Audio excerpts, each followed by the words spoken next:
Welcome to Radical AI, a podcast about radical ideas, radical people, and radical stories at the intersection of ethics and artificial intelligence. We are your hosts, Dylan and Jess.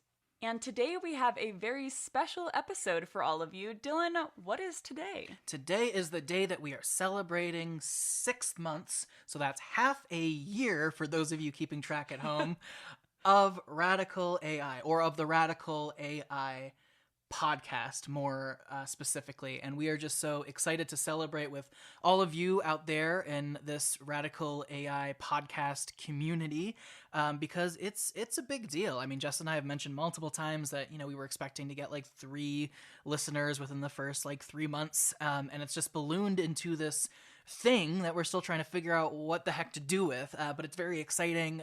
It's impacted our lives immensely, and so this is the episode in which we're taking on a whole show slot during our normal Wednesday showtime to just kind of reflect and talk about where we're at, to reintroduce ourselves a little bit, and just to do a kind of a chill celebration. I know Jess and I are both in the middle of our semesters as PhD students right now, so we also thought that well, maybe we should just take a second to exhale a little bit, and again, to just celebrate all the work that we've put in, all the work that our guests have put in, all of the stuff that has just been real, blessings in our lives in this Radical AI podcast world.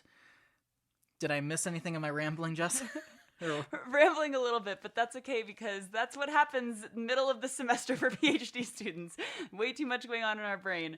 So Dylan, I'm going to start off by asking you, what is one of your biggest takeaways so far from the first 6 months since we launched the podcast in mid-April, exactly April 9th, 2020? We have Jess and I have some inside jokes about things that we say a lot in our interviews, and maybe you are keeping track at home, and we'll let you track those down. I'm not going to make it easy for you, but one of them is the word takeaway, and sometimes when we talk about takeaways at the end of an episode, I don't necessarily know what to say, and this is no different, because there's just so much that I've been reflecting on while we were prepping to do this episode.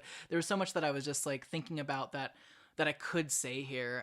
And I know in some other episodes we've talked about the gratitude we have for the community and for the people that have taken a chance on us. But I think that's that really is the thing that's first and foremost in my mind. I mean, there's a lot of things that have been of benefit to me and to my research and doing this work, but really it's the things that I've learned about people and about just how generous people can be when you put yourself out there. And for me, one of the values that we try to embody, we don't always live up to it, but what we try to embody is that humility and that curiosity to learn and to keep learning. And for me, that's a vulnerable position. And so for us to just be out there every week trying to live into that, sometimes again, succeeding, sometimes not fully living into it, and that guests come on and just tell us about stuff, and we listen, and then people are kind when we get things wrong, and that this thing just keeps growing and that people want to be a part of it. I don't know. It's just a real humbling experience for me, but that's all rooted in just gratitude and the sense of kindness that we've experienced from this community that continues to grow. So I'm just, that's always my takeaway, is just that gratitude. What about you, Jess?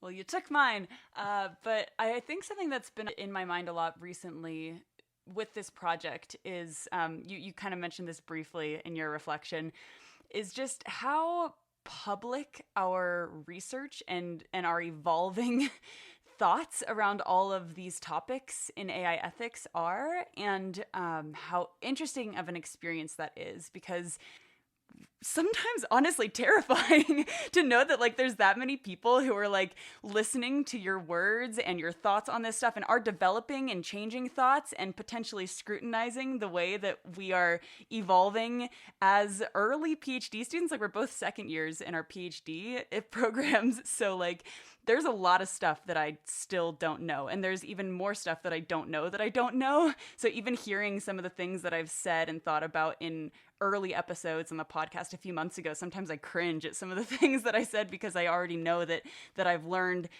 how the things that I originally thought are maybe wrong or so different now. And so just to know that like that's so open for appreciation, yes, but also criticism in the public sphere is sometimes terrifying and great too, and I'm super appreciative for it. But it's such an interesting feeling. And there's been an amount of both of a lot of positive feedback of what we're doing. I think there's a lot of folks that are appreciating this space and what the space represents, and then also some level of critique. And part of that has to do with the identities that we carry. Part of that has to do with certain questions that we ask or that we don't ask. And it's hard, right? Because you can't do it all, and it's hard because even like your best intentions are something. Sometimes you just ask a question poorly. And one of like our editing style, or I should say my audio editing style for this project has been to leave in as much of the stuff as possible. Like sometimes we cut out an or sometimes if a question doesn't go like, it doesn't really add anything to an already hour-long episode, right? Like we can cut that. But in general, we try to keep it as more of like an informal conversation where we're really trying to get to know our guest and their research, but then also us and the things that we're struggling with, because like that's what's compelling to us when we listen to podcasts is that storytelling and that banter and like what people are actively thinking. And that's the positive part, right, is that vulnerability. But the negative part is that it's also vulnerability. And so it's really wild that people have gotten connected and so like invested in our personal stories as like public figures. And there's part of me that's used to it because of like the fact that I was a minister, and so I had like a group of 700 people who knew me far too well and knew my family system far too well and knew everything far too well. But it's different when it's like across different time zones, across different like where everything we're saying has some level of like scrutiny. And you know what gets said is not always what gets heard, and that can happen in wonderful ways and also in less than wonderful ways. And so it's still like this continuous growing experience, which is we hope that you're enjoying the ride.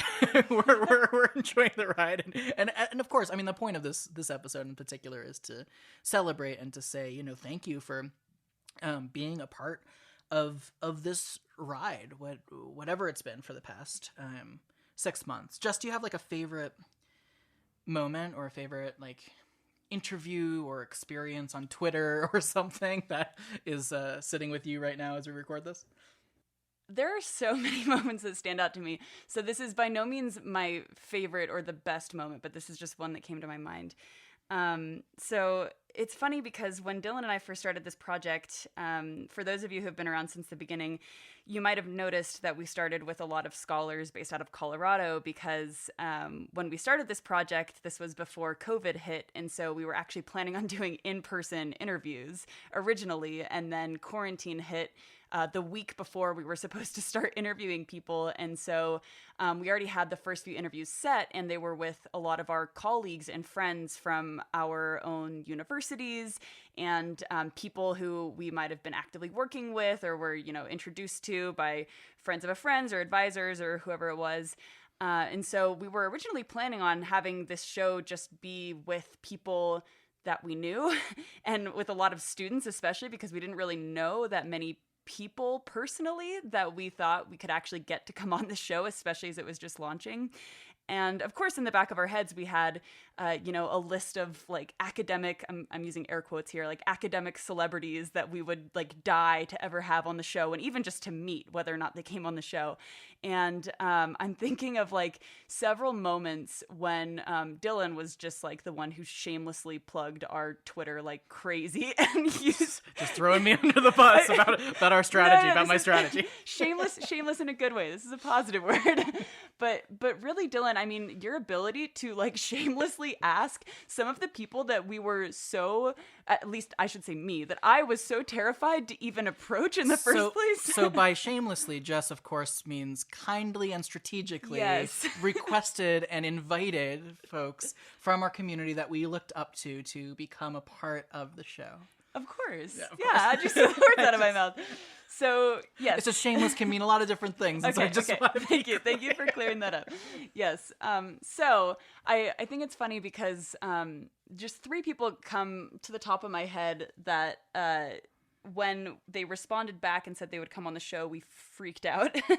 And the first one was Sarah Myers-West, because she works in the AI Now Institute, and I've just like been fangirling over that institute since I first even like heard of the expression AI ethics when I was thinking about whether or not I wanted to go to grad school a few years back.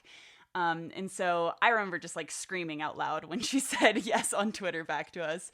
And then when Ruha said yes to us, I just remember in the Zoom meeting, Dylan and I were sitting there waiting for her to join the meeting. And, I think it was like 1 minute after it was supposed to happen. And we were both like, this is too good to be true. This isn't going to happen. This is too good to be true. And then she comes to the meeting, and like both Dylan and I's faces, it's like we saw a ghost. We were both just like frozen, like, oh my God, this is probably one of the craziest moments of our careers right now.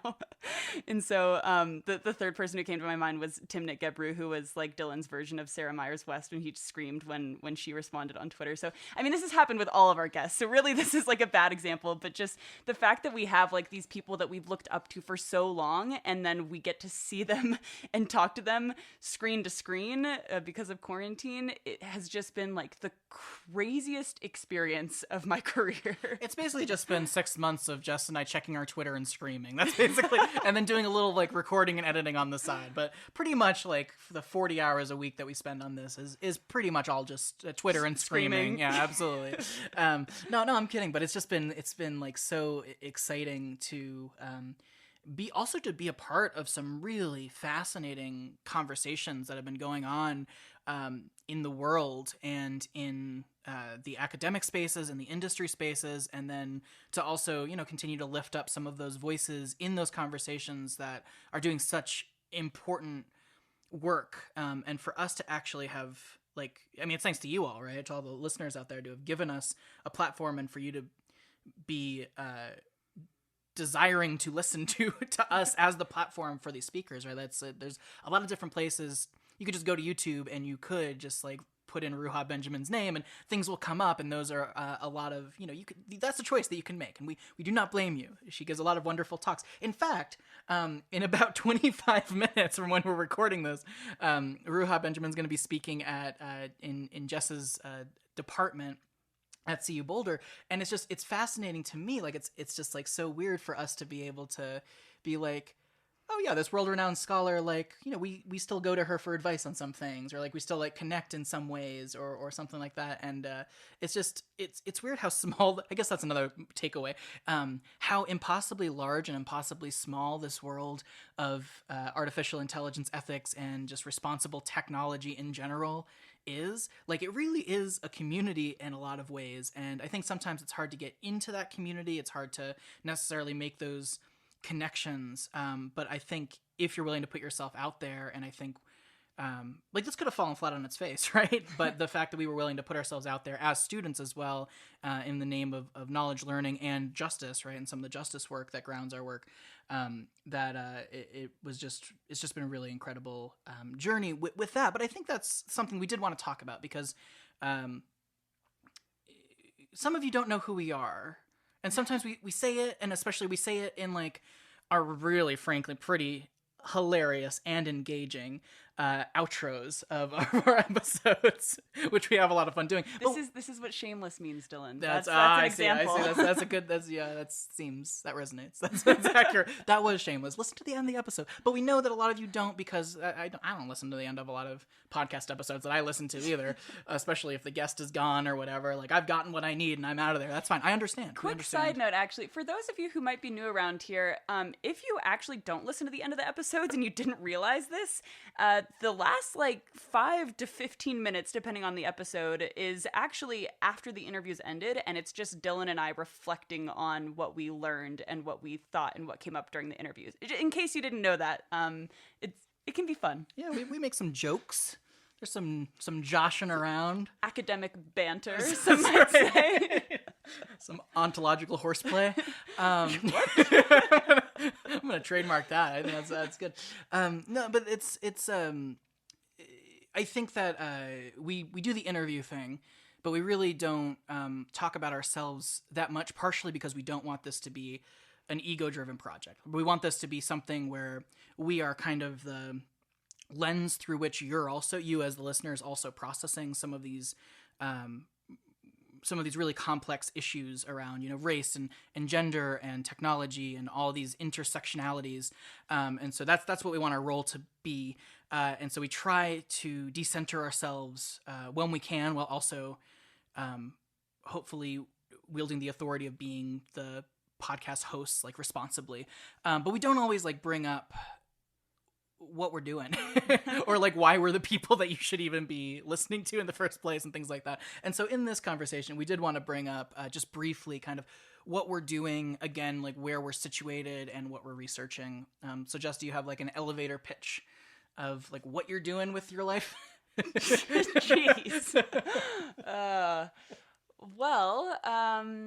Yes. And also for academics, especially students who are listening, this is something that's great to practice in general with your research. Just finding ways to explain it to people who might not even be in your field in a 3-sentence description.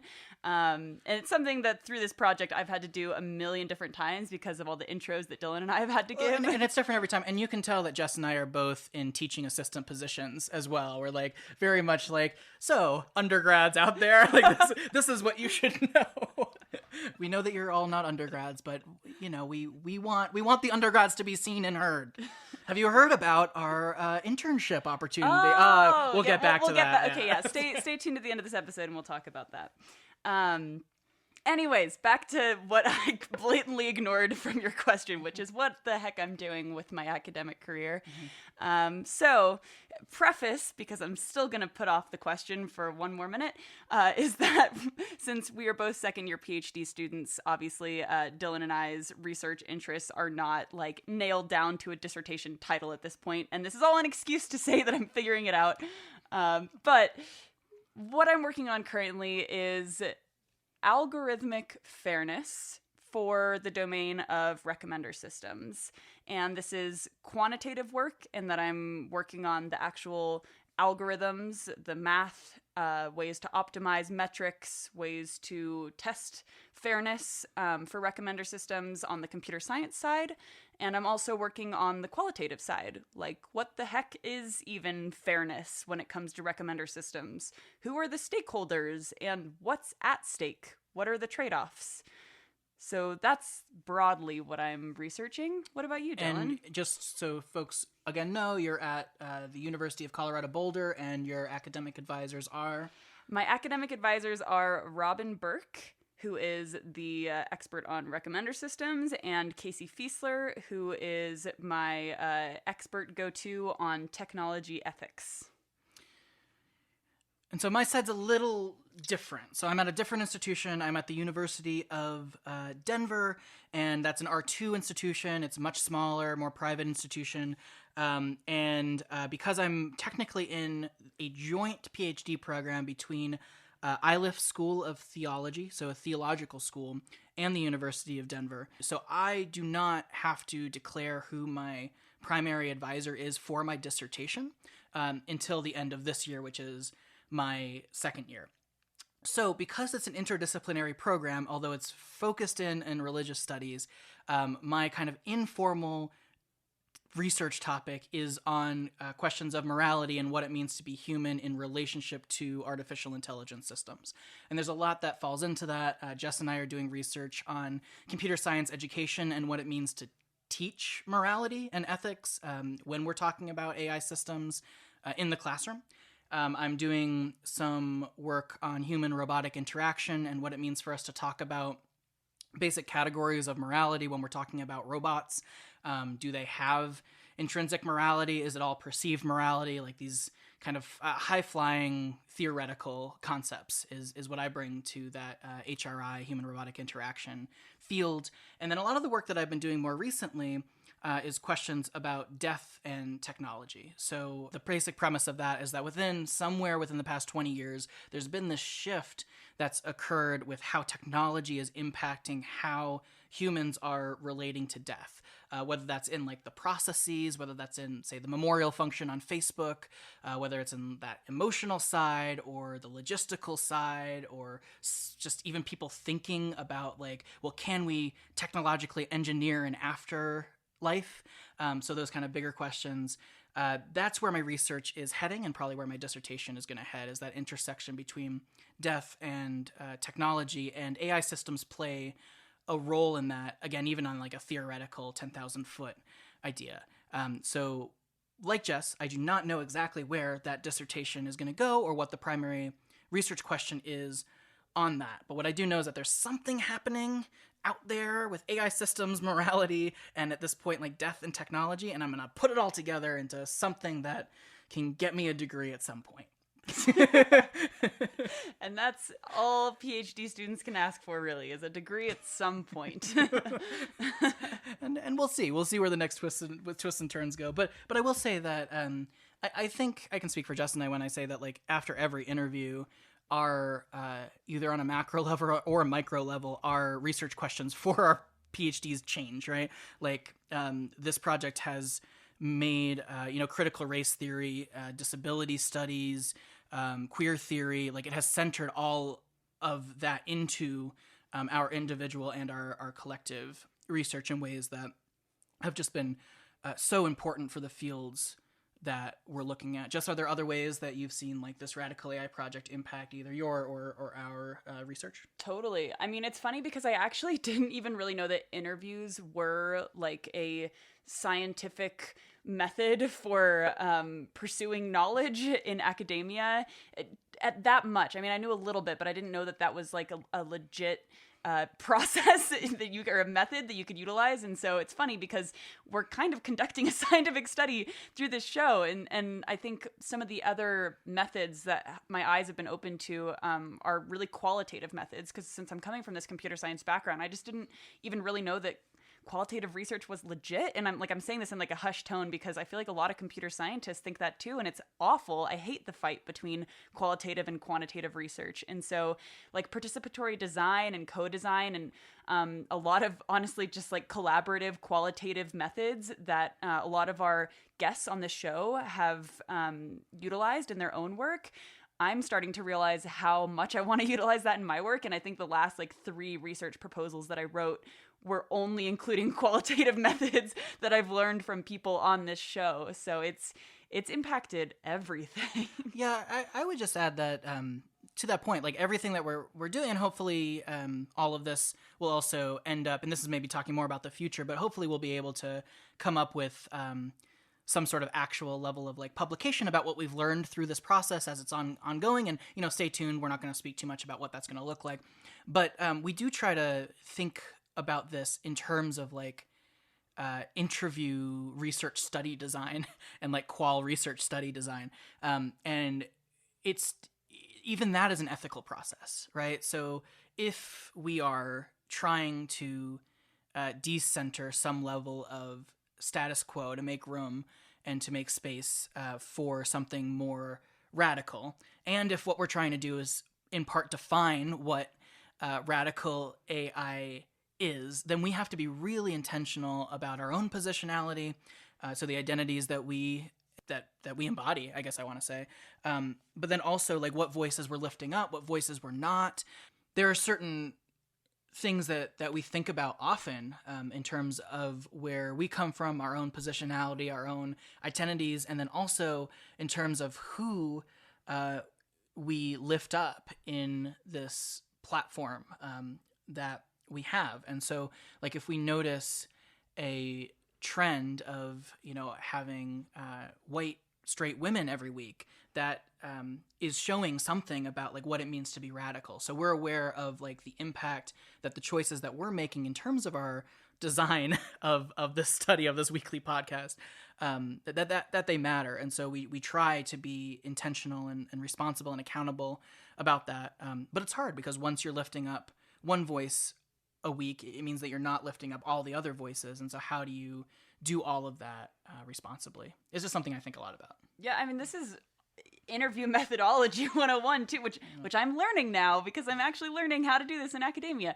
But if we don't want to have biased responses, we need to think critically about our interpretation of people's answers to our questions, the way that we do our intros and our outros. Like if we're debriefing a topic that is like setting a certain agenda and that is our takeaway that we're trying to relay to however many people are listening to the episode, like that's a value statement. If we're asking certain questions over others, that's a value statement. If we are, like you said, asking certain people certain questions and certain people other questions, like that's totally something that's going to yield biased responses. And so we just have to think critically about what it is that we actually want to portray when it comes to radical AI, and to make sure that we're not letting our own biases come into the conversation too much. And this is actually something that Dylan and I have debated about a little bit on this show, because it's hard sometimes. We talk about topics on this show that are really difficult sometimes and make us squirm in our seats sometimes, and probably do the same for you and other listeners.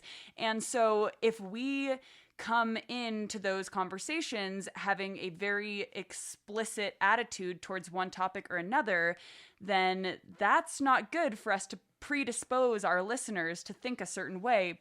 But there are certain topics like, racism and sexism and oppression that we do think it's really important for us to express our values, at least from the Radical AI organization and for this podcast, to let you all know that we stand strong and we feel strongly about certain topics too. And so like balancing that fine line between like when we should remove ourselves from the conversation and let you come to your own conclusion, and when we should insert ourselves in the conversation and say what we think is right, and to not prescribe that, but to let you know that that's what we think. Like it's a tough balancing act. So this was not the original goal of this podcast episode to talk about research methodology in podcast interviewing, but I think that's what we're going to title it, because I think I think it's actually really important, especially as we continue to live in this quarantine Zoom life where a lot of interviews for studies and things like that, and even in industry, right, when you do market research, are being held. I think there are certain like ethics that we need to pay attention to, and I guess I do want to explicitly say about bias, right? I think our standpoint on that is that we all enter, like there's no space in which there's no bias, right? There's no truly objective space. There's different ways that we can talk about bias, but we each, by virtue of, Jess and I having grown up in the United States, by virtue of both of us, I was going to say both of us being 20-somethings, but that's not true because that's not true for me anymore. But by virtue of just the fact that we're both white in the United States at this time, right? All of that contributes to the questions we ask, the questions we don't ask. And I think, and this is, I guess I'm speaking for Dylan here, not for you, Jess, but that I think the most important thing is that we name that when we can, that we own the biases, that we don't pretend that they don't exist, and that we, again, I'd said accountability and responsibility, asking for feedback, listening, and owning up when we make mistakes, because we all make mistakes, but trying to do all of that in a spirit of transparency, which I think is functionally really tough, honestly. Yeah. But we promise to be transparent with all of you as we learn all of these things and as we inevitably make mistakes, which we've already made many of, and I'm sure we will in the future. So thank you for those of you who have called us out on that so far. Probably honestly. Even in this episode, we've made many mistakes. I thought of an example just now, which I'm not going to share because, again, we invite you to do your work at home. It's an important skill of inquiry of how did the Radical AI host screw up this time? That's important. But in the nature, back to what I was saying, in the nature of transparency, we promise to you to be as open as we can be throughout this process, as we are learning and growing as podcasters, as academics, as PhD students, and just as humans, honestly. And so if you ever have any concerns with anything we're doing, any feedback, suggestions, or just positive thoughts and, gratitude and appreciation for us, we always love to hear from all of you. So please don't ever hesitate to reach out. You can send us a Twitter direct message or an email. And I think something else that Dylan and I wanted to do to close this episode was just to kind of hype up some future stuff that's going on. So, Dylan, what do we want to hype up? Let's see. Well, that's a wonderful question. I wish we had written that down ahead of time. I want to highlight what you said though. Like, we will do our best to do that. And when you send us a Twitter DM, we will do our best to respond. And y'all, we're super busy, so don't hate us if we're not on top of everything all the time as well. We try to be responsible in our public personas, and also like we got our own stuff going on too. So just be kind to each other and be kind to the Radical AI experience. That said, this is our 6-month episode, and so this is also the time internally where we're as an organization talking about where we are, where we've been, where we want to be in the next 6 months, so that when we do the annual episode, we can be like, oh, hey, we did that. Oh, no, we didn't do that. Oh, maybe we could do those things more or less or whatever. Did I go into my I'm Italian, so that's my the Italian that came out, Italian in me. So as we're doing that work of looking at where we've been and where we're going, especially we do have a few updates. So the first is that internship opportunity that we mentioned earlier. So it's about halfway through October now. We're accepting applications until November 1st, and we're looking for you. You're out there. So whether you're an undergrad or a grad, we're trying to, as people have given us opportunities, we're trying to pay that back. So we're trying to do it as ethically as we can. We're trying to make the position or positions paid, but that's still in process. Just please, if you have any questions, feel free to email us. If you know anyone who is currently an undergrad or grad student who might be a good fit, please do not hesitate to share the information, which will be in the show notes of this episode. And just to add an asterisk to that, because this is a question that we've received already, if you're not currently pursuing a degree, please reach out and feel free to apply anyway, because we just want to see applicants of all different kinds of backgrounds. So it is not just limited to students, and it's not limited to whatever your current research background is, whatever your degree is, all that stuff. We just want to hear from all of you, and honestly, we've been so excited to see the applications rolling in so far, and so just the breadth and depth of knowledge and areas of interest of everybody who's applying so far has just already blown us away. So please continue to just show up as your unique self, and we already love it. Right, which is also to say the reason why we're able to even offer this with our limited bandwidth is that we're trying to grow this organization. And so when I say organization, don't freak out. So the podcast is here, podcast is staying. What we're trying to do is we're trying to incorporate as a nonprofit. And what that will allow us to do is to apply for more grants. It will allow us to partner with different types of organizations. Will then help us to create more opportunities for more folks. And also, a full disclosure, to also allow us to be compensated in some way for the work that we are doing as well, because that is really important for us as we seek justice as students too, to be able to be compensated for the work that we're doing. So we're trying not to be selfish about it, and we're also trying to have some sense of justice in that compensation. And that's also to say that you can expect to hear about some more exciting partnerships, hopefully soon. Yeah, so again, a special shout out to All Tech is Human and Ethical Intelligence, who have been previous partners, and we will tell you all as soon as we are ready to announce some future partnerships that are up and coming, but get excited because we're super excited. And I think that's it for our big news updates. And I say that's it, because this episode has already gone way longer than we were expecting it to, but that's what happens when you put Jess and Dylan in front of a mic. So thank you all so much if you made it this far for listening to us. And if you're new around here, we hope that this helped you get to know us a little bit better and to understand the two PhD students who created and founded and host this podcast that you hopefully tune into weekly on Wednesdays. See, Jess, that was shameless. That was good. Thank you. I was very, I'm very learning. impressed. That's right. It's it means the world to us that we're able to do this week in and week out. And it is a whole lot of work. And I don't think there's any other way that we would rather spend our time than doing this every week. The people that we've been able to talk to, the people that we're now in relationship with, the things that we've learned, not just, this episode was focused more on like things that we've learned professionally or practically even, but like the things that we've learned personally from conversations and these relationships are things that are going to continue to inform us and drive us and ground us for the rest of our lives as individuals too.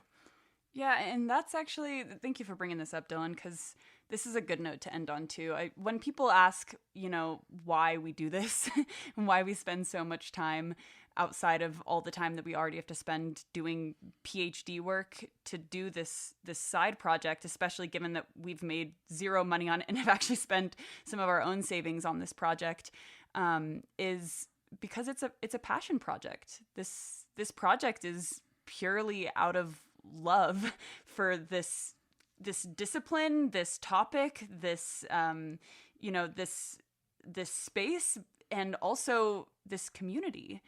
And so thank you, all of you, for giving us the opportunity to pursue this project of passion, because like Dylan said, it means the world to us. And we just feel so humbled and honored and lucky to have been given the opportunity to do what we do.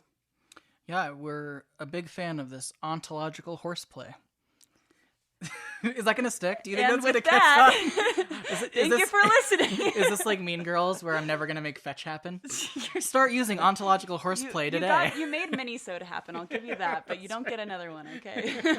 It's like you have ESPN or something, Jess. God, I love that movie. That's a great movie.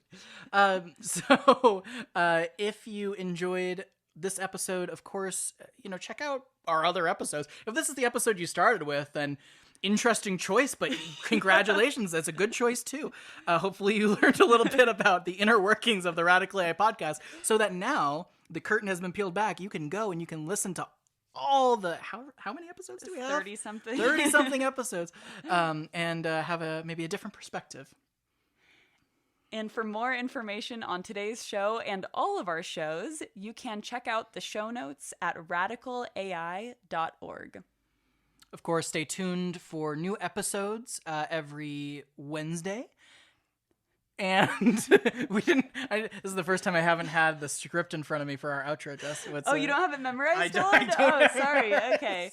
Stay tuned for our weekly episodes on Wednesdays. Make sure that you follow us on Twitter at Radical AI Pod. You can join our conversation there. And you got to have this one memorized, Dylan. As always. I don't remember. Stay radical.